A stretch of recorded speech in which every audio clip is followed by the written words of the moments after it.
It's the Happy Hippo Harmonium channel here, and today we're going to be learning how to play My Foolish Heart by Krishna. This kirtan's definitely got a few challenges in it, it's got some time signature changes in it, but if you're up for it, let's get going. Alright, so first I'll play the song and then we'll break it down afterwards. My foolish heart, why do you weep? You throw yourself away again. Now you cry yourself to sleep. Cry yourself to sleep. My foolish heart, when will you learn you are the eyes of the world, and there's nowhere else to turn.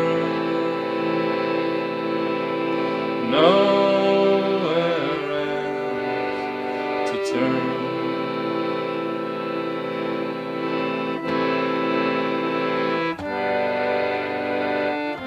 Bhaja Govinda,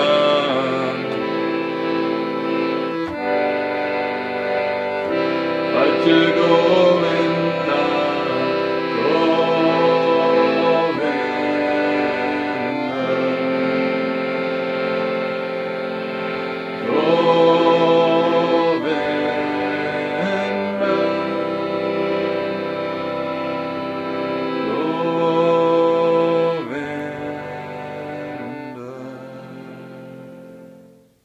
So what happens now is Krishna actually takes a break. You can hear that on the song. The time signature changes, everything picks up a little bit, and it goes like this. Radhe Radhe Govinda Govinda, Radhe Radhe Govinda Govinda, Govinda Radhe Govinda, Govinda Radhe Govinda. Let's have a look at the chords first. Well, the chords in the song include A minor, so that consists of the notes A, C, E. There's also an inverted form of the A minor, so you take this bottom A and play it one octave higher, so you've just got C, E, and A. Then you've got C major in here, so that consists of the notes G, C, and E, and then you can play the uninverted form, which also consists of the notes C, E, and G. You've also got F major, so that consists of the notes A, C, and F. And then you've also got G major, and that consists of the notes G, B, and D. Now of course there is that inverted form where we take that bottom G, we play it one octave higher, and so we've got B, D, and G. Alrighty, so this song consists of two parts. The first part is the difficult one, and it's played in the time signature 3/4. So that means it goes 1, 2, 3, 1, 2, 3, 1, 2, 3. Kind of a little bit new if you haven't played it like that before. The second part is played in 4/4, and therefore is much easier. So it just goes 1, 2, 3, 4, 1, 2, 3, 4. It's probably what you're most naturally used to. So it's going to be difficult to make your way through the first part, but once you've done so, the second part is really just a breeze. So the first part of the song, the more complex part, well, that consists of an English part and a non-English part. So we'll start off by looking at the English part, and what I'm going to do is I'm going to break down the English part into 5 different progressions. And so what I'm going to do is I'm going to look at the first 2 progressions first together, then I'm going to look at the third one separately, and progressions 4 and 5 I'm going to look at together again. So let's start off looking at progressions 1 and 2 together. So progression 1 goes like this: A minor to G to F. Progression 2 goes A minor to G to C. In terms of counting, they go 1, 2, 3, 1, 2, 3, 1, 2, 3, 1, 2, 3, 1, 2, 3, 1, 2, 3, 1, 2, 3, 1, 2, 3. So it's the last chord in each progression that is held for 2 counts of 3. Alright, so how do you sing over top of that? Well, the first progression, the first line is My Foolish Heart. In the second progression, it's Why Do You Weep? So let's have a look at that. This is where it gets a little bit confusing, especially playing in 3/4. That can throw you off, first of all, sort of 1, 2, 3, 1, 2, 3. It feels a little bit weird. And then you have to come in after 2 beats. So there's 2 empty beats, and then you come in with the first word, that's my. So I'm going to do that. I'm going to count that out for you. So it goes 1, 2. My foolish heart, 2, 3, 1, 2, 3, 1, 2. Why do you weep? 2, 3, 1, 2, 3 again. 1, 2. My foolish heart, 3, 1, 2, 3, 1, 2. Why do you weep? 2, 3, 1, 2, 3. So that is probably the most complex part of the whole song, is coming in after 2 counts, and you're playing in 3/4. So play along with me if that seems a little bit confusing, but I hope you managed to get that. Alright, so let's have a look at progression 3. Progression 3 goes like this. It goes A minor to C to G and then to A minor. And what I'm going to do is, in case you didn't get that, I will write that in the description box, but let me count that out for you. It goes 1, 2, 3, 1, 2, 3, 1, 2, 3, 1, 2, 3. So each chord is simply held for a count of 3, not too complex. In terms of singing it, you've got to make sure that you throw yourself away again is the line coming up. You've got to make sure that the throw of that line lands on the first beat of that first chord, which is the A minor. So you throw yourself away again. So it's the throw, and then yourself, and then it's the away, and then it's the again. That all land on that first beat after you change that chord.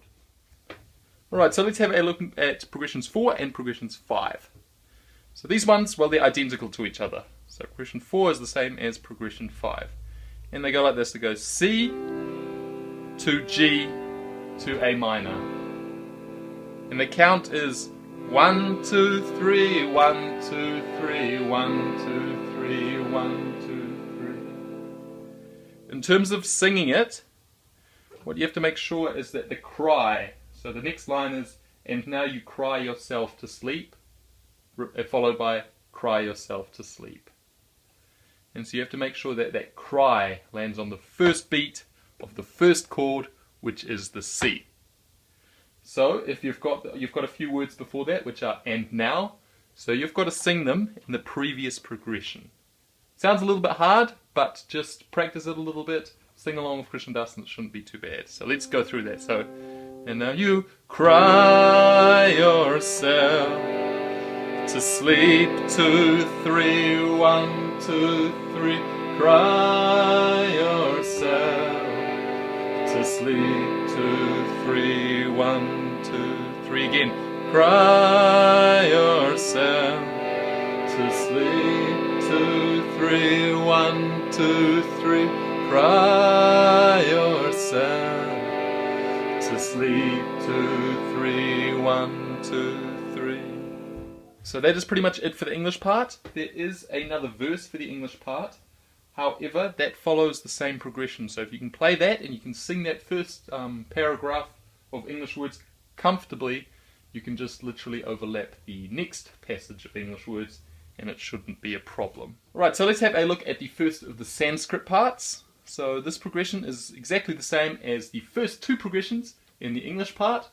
So it goes A minor to G to F, and then it goes A minor to G to C. And the count is exactly the same as well. So it goes 1, 2, 3, 1, 2, 3, 1, 2, 3, 1, 2, 3, 1, 2, 3, 1, 2, 3, 1, 2, 3, 1, 2, 3. So the last chords, they're held for 2 counts of 3. And so with this part, the words are Bhaja Govinda, and it's a little bit hard to know when to come in. In actual fact, a lot of the chords are played without singing. So what I'll do is I will count out the spaces, and then you'll figure out where I come in. So I actually come in on the last chord on the second count. So this is what it looks like practically. So 1, 2, 3, 1, 2, 3, 1, Bhaja Govinda. 1, 2, 3, 1, 2, 3, 1, Bhaja Govinda. 1, 2, 3, 1, 2, 3, 1, Bhaja Govinda. 1, 2, 3, 1, 2, 3, 1, Bhaja Govinda. So that part can seem a little bit confusing. Again, my recommendation is play along with Krishna Das, and you should get it, no worries. Let's have a look at the final part in this first part, and that's just Govinda.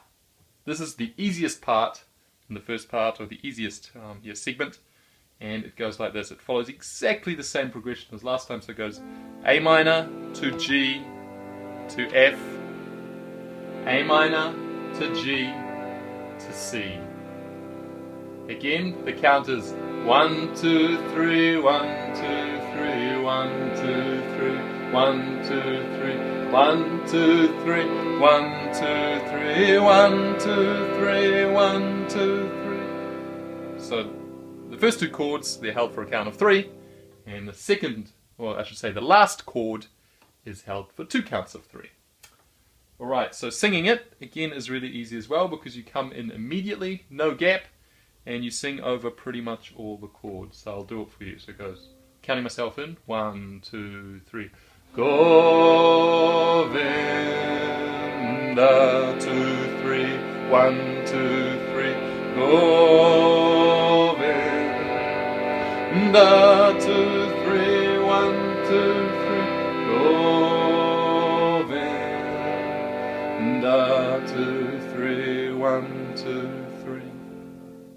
And that is the entire first part of the song. So the second part of the song, well, this is super easy compared to the first part. That's because the timing is nice and coming in is nice as well. So let's have a look at the first progression. So it goes F to G to C to F. And singing it, literally you come straight in. So you go Radhe, Radhe, Govinda, Govinda. Radhe, Radhe, Govinda, Govinda. So I actually find it easiest to go for a count of 2. You could go for a count of 4, but I like to hold the chords for a count of 2. So 1, 2, 1, 2, 1, 2, 1, 2, 1, 2, 1. 1, 2, 1, 2. And now when we're looking at the second part in this second part of the song, it goes like this. It goes Govinda, Radhe, Govinda, Govinda, Radhe, Govinda. Again, super easy. You come in immediately. Chords are held for a count of 2, and apart from that, there's nothing really difficult about it. So 1, 2, 1, 2, 1, 2, 1, 2, 1, 2, 1, 2, 1,